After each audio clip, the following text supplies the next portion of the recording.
जितनी तैयारी बच्चों को एग्ज़ाम के दौरान करनी पड़ती है, उतना ही डर और एक्साइटमेंट बच्चों को रिजल्ट के लिए भी देखने को मिलता है। इसी पर बातचीत करने के लिए आज हमारे साथ दिल्ली के जाने माने स्कूल प्रूडेंस के प्रिंसिपल CB मिश्रा जी मौजूद हैं। उनसे हम यंग भारत वर्ल्ड के इस खास सेगमेंट यंग मेंटोर पर बातचीत करेंगे। और जैसा कि मई में ये चांस है कि बच्चों का रिजल्ट जो है वो आने वाला है 10th और 12th के बोर्ड का, तो इस पर हम बातचीत करेंगे। सर, पहले तो बहुत बहुत स्वागत है हमारे यंग भारत वर्ल्ड में आपका। Thank you. जैसे कि हम बात कर रहे हैं 10th और 12th के बोर्ड के एग्ज़ाम की, तो रिज़ल्ट अनाउंस होने की बात कही जा रही है 12th और 15th मई को। तो जिस तरह से प्रूडेंस स्कूल हर साल एक अच्छा परफॉर्मेंस देता है, इस बार का रिजल्ट आपको कैसा लग रहा है? इस वर्ष का भी हमारा रिजल्ट 100% ही रहेगा और बच्चों की क्वालिटी जिसे कह सकते हैं कि मार्क्स परसेंटेज की वो और ज़्यादा बढ़ के आएगा।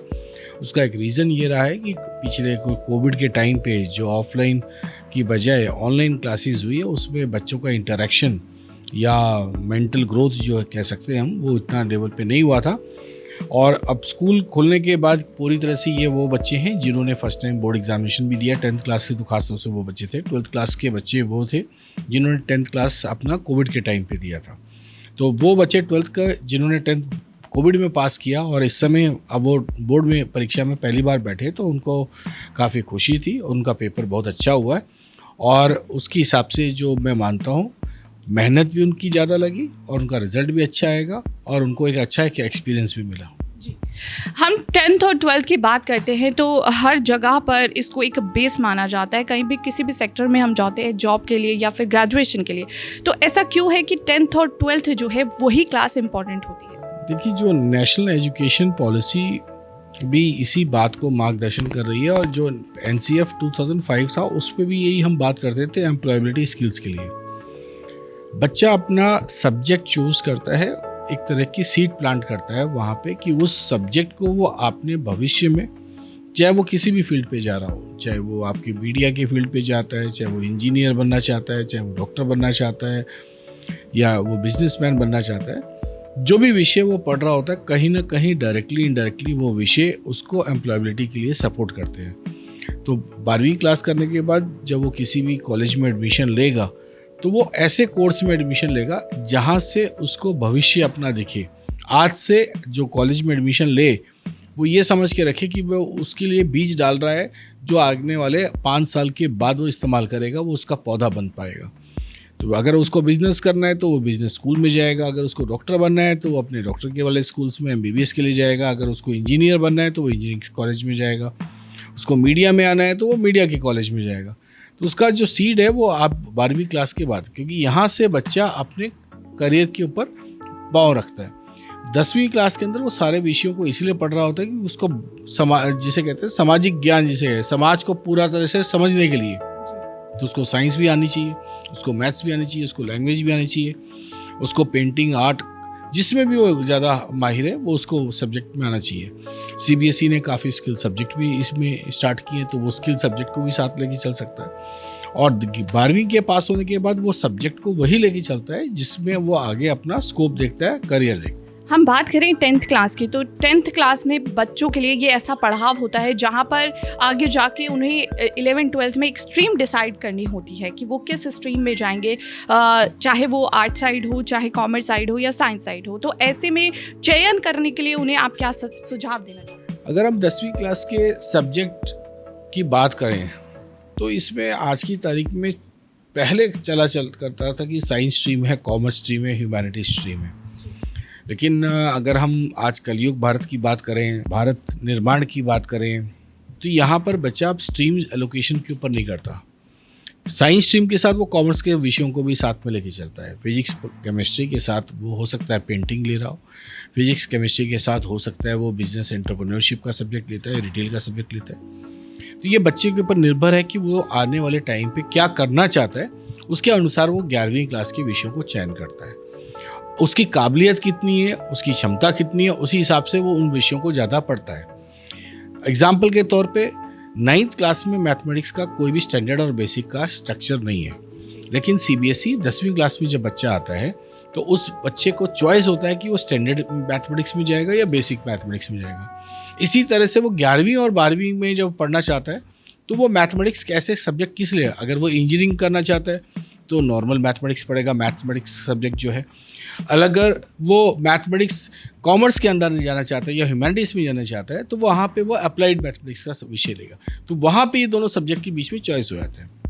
यहाँ बच्चे को मैं यही सलाह दूंगा या माँ बाप को यही सलाह दूंगा कि वो बच्चे का चयन करते वक्त बच्चों की क्षमता, बच्चों के से पूछ के, टीचर से कंसल्ट करके, काउंसलर से पूछ के कि इन विषयों में किस में उसको आगे चल के बढ़ना है, उन्हीं विषयों को वो चयन करें और उसी सब्जेक्ट को वो लेके चले। स्ट्रीम एलोकेशन या साइंस, कॉमर्स, ह्यूमैनिटीज़ की बजाय वो सब्जेक्ट का ज्ञान प्राप्त करें। यही बात अगर हम 12th की करते हैं, क्योंकि 10th तो हो गया है, लेकिन 12th एक ऐसी चुनौती है जहाँ पर मार्क्स लाना बहुत कंपलसरी होता है, उसी के अकॉर्डिंग जो है कॉलेजेस में एडमिशन मिल पाता है। तो ऐसे में क्या सब्जेक्ट्स और किस फील्ड में बच्चों को जाना चाहिए, इसके लिए आप क्या प्रेफर करेंगे?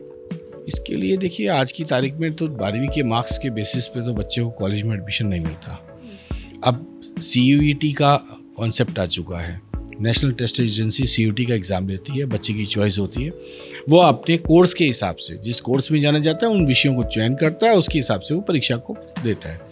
और वो भी परीक्षाएं उन विषयों के अंदर, उसका भी सिलेबस बड़ा डिफाइंड है, बड़ा छोटा है एज़ कम्पेयर टू जो 11th-12th में वास्ट लेवल में पढ़ता है। सबसे पहले वो ये देखे कि मैं किस विषयों को पढ़ना चाहता हूँ, मैं आगे करना क्या चाहता हूँ। अगर मुझे व्यापार क्षेत्र में जाना है तो मैं व्यापार वाले विषयों को लेके चलूँ, मैं BBA लेके चलूँ, BSc मैनेजमेंट के अंदर भी है, BSc मैथमेटिक्स के अंदर भी है, BA इकोनॉमिक्स ऑनर्स भी है, और BSc जो है वो अलग अलग जर्नल में भी है। तो वो डिपेंड करता है वो कौन से कॉलेज में किस टाइप के उसमें वो लेके चले। सब्जेक्ट का चयन उसके आने वाले 5 साल के बाद असल में असर दिखाना शुरू करता है, वो उसी हिसाब से चयन करे तो ज़्यादा बेहतर है। दोनों ही क्लासेस की अगर हम बात करें 10th और 12th, तो कहीं ना कहीं बच्चे जो हैं निराश भी होते हैं, क्योंकि जो एक्सपेक्टेशंस वो रखते हैं अपनी मार्क्स से वो परसेंटेज नहीं ला पाते हैं, और आज का कंपटीशन का जो प्रेशर है वो अलग है। तो ऐसे में बच्चों को किस तरह से मैनेज करना चाहिए और आगे अपने करियर पे फोकस होना चाहिए? देखिए, सबसे पहले पेरेंट्स को प्रेशर मार्क्स का हो सकता है, बच्चों को प्रेशर नहीं होना चाहिए, और पेरेंट्स का भी ये प्रेशर गलत है। इसी प्रेशर को ख़त्म करने के लिए ये जो CUET का कॉम्पिटिटिव एग्जामिनेशन स्टार्ट किया गया, जिसमें बच्चा अपना एक एग्जामिनेशन करे, स्कोर कार्ड निकाले, उसके बेसिस पे वो जाके एडमिशन लेना शुरू करे। तो ये जो प्रोसेस है आपका, ये जो सिस्टम है आपका एडमिशन का, पॉलिसी का, वो इस ट्रैक पे, इसी लेवल पे चलता है। तो बच्चे को किसी भी मार्क्स से, बच्चे को किसी भी अपने ये कह लें कि विषयों को जो चयन करना है, अच्छा विषयों के अंदर ऐसा भी नहीं कि वो विषय आगे चल के बदल नहीं सकता। MBBS कर लिया लेकिन मुझे व्यापार करना है, व्यापार करना है तो मुझे MBA करना है और MBA करके मैं चलता हूँ। मुझे इंजीनियरिंग कर ली लेकिन मुझे व्यापार करना है, तब भी मैं करूँगा। और मुझे प्रोफेसर बनना है तो मैं MTech और PhD करके मैं प्रोफेसर बनूँ। ये सारा का सारा सर्किल जो है कहीं ना कहीं डायरेक्टली इनडायरेक्टली जुड़ा हुआ है। तो जो आज से 5 साल या 10 साल के बाद मुझे करना है, या मुझे लगता है आने वाले टाइम पे, तो बच्चा विषय उसको चूज करके चले, उन सब्जेक्ट्स को लेके चले, या उस पर केंद्रित ज़्यादा रखे जो आने वाले 10 सालों में और बनेंगी। जैसे आज की तारीख में हम कह रहे हैं कि AI का बहुत ज़्यादा रुझान आने वाले 5 साल के बाद आने वाला है। तो आज की तारीख में जो बच्चे 5 साल पे ज़्यादा कंसंट्रेट कर रहे हैं तो ऑटोमेटिकली उनके लिए वो लाइफ स्ट्रक्चर है। लेकिन जो चीज़ें जा रही हैं, जैसे इलेक्ट्रिकल की जगह इलेक्ट्रॉनिक्स इंडस्ट्रीज ज़्यादा बढ़ेंगी, तो हमें उस तरफ आना है। पहले अब अगर मैं आज शटर वाली टेलीविजन्स बनाना शुरू करूँ तो मेरा कोई भी खरीदने वाला नहीं होगा। तो मुझे आज स्मार्ट टीवी चाहिए, स्मार्ट टीवी से भी अब दूसरी टीवीज़ आ गई हैं। तो जो आने वाले 10 साल बदलने वाला है, अगर मैं 10 साल को देखते हुए सब्जेक्ट का चयन करूंगा, माँ बाप उस चीज़ को चयन करेंगे तो ज़्यादा बेहतर रहेगा।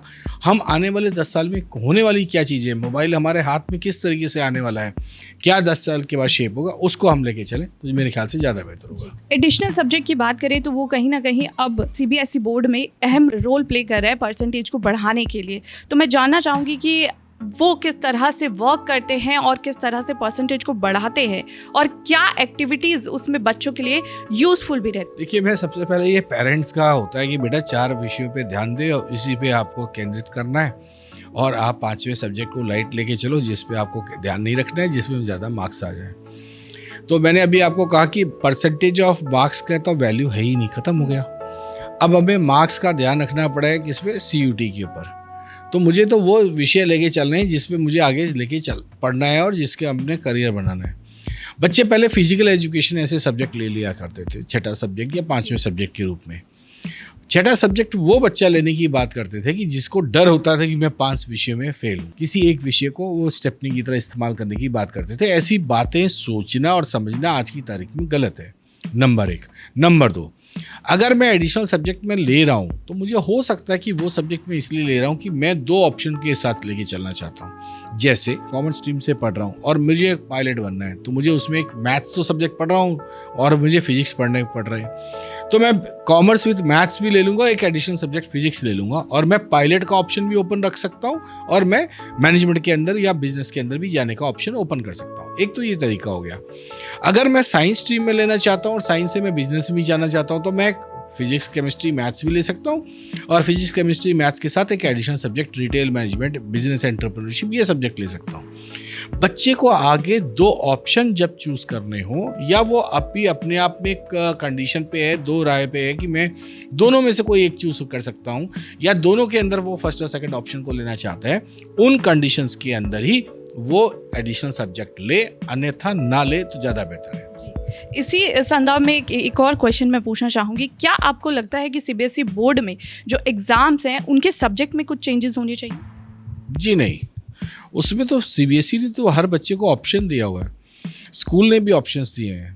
अब हम ही लोग अपने विद्यालय के अंदर, मेरे पास बच्चा साइंस, कॉमर्स, ह्यूमैनिटीज़ के स्ट्रीम वाइज नहीं है, साइंस वाला कॉमर्स भी पढ़ रहा है, कॉमर्स वाला साइंस भी पढ़ रहा है, इकोनॉमिक्स भी पढ़ रहा है। बच्चे ऑप्शंस को ज़्यादा से ज़्यादा हमें वास्ट लेके चलना चाहिए, चॉइस ऑफ सब्जेक्ट उसके लिए रिस्ट्रिक्ट नहीं करना चाहिए। हो सकता है मेंटल पीस के लिए या हॉबी के लिए वो आगे लेके जाना चाहिए। कल एक हम रेस्टोरेंट में बैठे थे अपनी फैमिली के साथ, हमने पता किया कि वो बच्चा जो गाना गा रहा था वो किसी कंपनी में MBA करने के बाद मार्केटिंग मैनेजर है और वो साथ में सिंगिंग उसकी हॉबी रही है और गाना गा रहा है, लेकिन उसके पास सिंगिंग का कोई भी सर्टिफिकेशन नहीं था।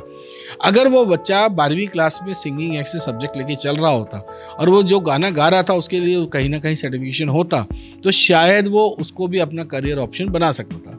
तो बच्चे को अपने करियर ऑप्शंस बनाने के लिए अगर कोई विषय को चूज कर रहा है तो उसमें दिक्कत नहीं है। मेरा आखिरी सवाल सर, जिस तरह से बच्चे रिजल्ट आने का वेट कर रहे हैं और एक्साइटमेंट और कहीं ना कहीं उनको डर भी है, तो ऐसे में यंग भारत वर्ल्ड की तरफ से आप क्या मोटिवेशनल एक मैसेज देना चाहेंगे उन स्टूडेंट्स को ताकि वो रिलैक्स फील करें और स्ट्रेस आउट हो सके? देखिए, इस समय इलेक्शन का माहौल चल रहा है और सभी लोग अपनी गारंटी दे रहे हैं। CBSE भी अपनी तरफ से गारंटी दे रहा है, जो आपका रिजल्ट आ रहा है वो बहुत अच्छा आ रहा है। तो आप ये मान के चलिए CBSE भी एक पार्टी है जो आपको एक इलेक्शन के कैंपेन की तरह रिजल्ट दे रही है कि आपका जो भी रिजल्ट है उसको आप जीत समझ के चलें और उस जीत को आने वाले समय के लिए अपना करियर लेके चलें। जो भी मार्क्स आ रहा है वो आपके मार्क्स हैं, वो आपके भविष्य के मार्क्स नहीं है, वो आज की तारीख के मार्क्स हैं। तो आज की गणना हो सकती है, आज सेंसेक्स अगर नीचे है तो ये जरूरी नहीं कि नेक्स्ट डे में उठेगा नहीं और ये नहीं उठ सकता, ये हर दिन उठ सकता है। तो बच्चे के लिए मैं यंग भारत में जुड़ने वाले सभी और दर्शकों को यही कहना चाहूँगा, माँ बाप को भी और बच्चों को भी, किसी भी प्रकार का निराशा ना रखें। बहुत अच्छे मार्क्स आते हैं तो बहुत ज़्यादा उत्साहित होने की ज़रूरत नहीं है और बहुत गंदे मार्क्स आते हैं, आपके एक्सपेक्टेशन से बिलो आते हैं तो भी निराश होने की ज़रूरत नहीं है। जो मार्क्स हैं वो आज के हैं, उसके हिसाब से गणना कीजिए कि आने वाले समय पे हमें अपना सुनहरा कैसा करना है, तभी हमारा यंग भारत जो है, आने वाला भारत जो है वो एक उज्जवल भारत होगा। धन्यवाद हमसे बातचीत करने के लिए, हमसे जुड़ने के लिए। ये थे हमारे साथ प्रूडेंस स्कूल के प्रिंसिपल डॉक्टर CB मिश्रा, जिन्होंने रिजल्ट को लेकर बच्चों को एक मोटिवेशनल मैसेज दिया और जिस तरह से उनको अपने सब्जेक्ट्स का चुनाव करना चाहिए वो भी कहीं ना कहीं मार्गदर्शक के तौर पर हमें यहाँ पर सुनने को मिला है। तो फिलहाल मैं ये आशा करती हूँ कि ये वीडियो आपके लिए बहुत ही हेल्पफुल होगा। इसी के साथ इस वीडियो में इतना ही। ऐसी तमाम जानकारियों से जुड़े रहने के लिए आप देखते रहिए यंग भारत वर्ल्ड का खास सेगमेंट यंग मेंटोर।